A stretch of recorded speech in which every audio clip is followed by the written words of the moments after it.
लिलिया साबुन हो आके खालो बड़ हो गइल जामुन हो।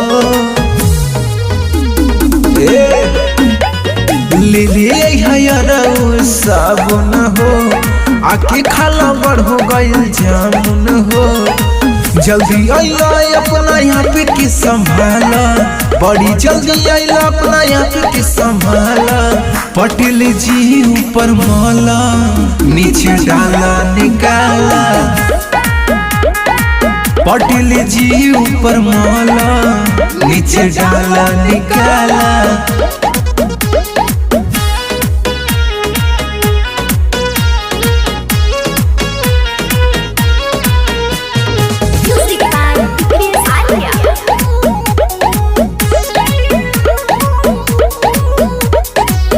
करब मना हमें मन बन बात हो, जानता नहीं कहिए देव हमारा संग घात हो। नहीं करब तुहके माना हो, जितना मन करे खाला खाना हो।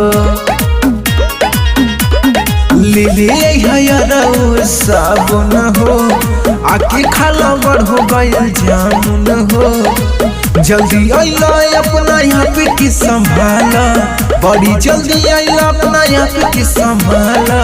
पटेल जी ऊपर मौला नीचे डाला निकाला, पटेल जी ऊपर मौला नीचे डाला निकाला।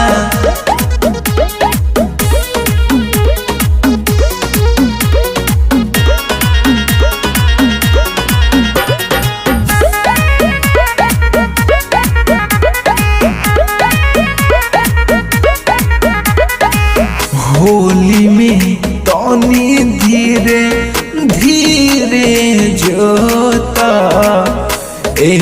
यार हो, दर्द बड़ी होता। गले में अबीर लगावा हो, ऊपर नीचे सगरो लगावा हो। लिलिया साबुन हो आके खाला बड़ हो गइल जामुन हो। जल्दी आइला अपना यहाँ पे की संभाला, बड़ी जल्दी आइला अपना यहाँ पे की संभाला। पटेल जी ऊपर मौला नीचे डाला निकाला, पटेल जी ऊपर मौला नीचे डाला निकाला।